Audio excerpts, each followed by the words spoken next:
Flat থেকে অভিনেত্রীর মরদেহ উদ্ধার। বিহারের ভাগলপুরের ফ্ল্যাট থেকে উদ্ধার করা হয়েছে ভোজপুরি অভিনেত্রী অমৃতা পান্ডের মরদেহ। শনিবার 27 এপ্রিল ফ্ল্যাট থেকে এই অভিনেত্রীর মরদেহ উদ্ধার করা হয়েছে। পুলিশের তরফ থেকে জানানো হয়েছে, সিলিং ফ্যানের সঙ্গে সারিতে ফাঁস দিয়ে আত্মহত্যা করেছেন অমৃতা। যদিও অভিনেত্রীর ফ্ল্যাট থেকে কোনো ধরনের নোট পাওয়া যায়নি। এদিকে অমৃতা পান্ডের মরদেহ উদ্ধারের কয়েক ঘন্টা আগে সামাজিক মাধ্যমে একটি রহস্যজনক স্ট্যাটাস দিয়েছেন তিনি, যা নিয়েও সৃষ্টি হয়েছে নানা প্রশ্নের। সেই পোস্টে লেখা ছিল, তার জীবন 2 নৌকায় পা দিয়ে চলছিল, আমি আমার জীবনের নৌকা ডুবিয়ে তার সফর সহজ করে দিয়ে গেলাম।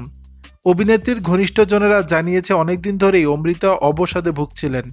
তার বেশ কিছু মানসিক সমস্যাও দেখা দিয়েছিল, চিকিৎসাও চলছিল। এসবের মাঝেই আত্মহত্যার খবর মিলল। পুলিশ জানিয়েছে, অমৃতা তার স্বামীর সঙ্গেই মুম্বাইতে থাকেন। তবে সম্প্রতি তিনি বিহারের ভাগলপুর এসেছিলেন এক আত্মীয়ের বিয়েতে। শনিবার মধ্যরাত পর্যন্ত অভিনেত্রী জেগেছিলেন। এরপর রহস্যজনক সেই স্ট্যাটাসটি দিয়েছেন। এর কয়েক ঘন্টা পরই তাকে মৃত অবস্থায় উদ্ধার করা হয়। দর্শক, বিষয়টি নিয়ে আপনাদের মতামত জানাবেন নিচের কমেন্ট বক্সে।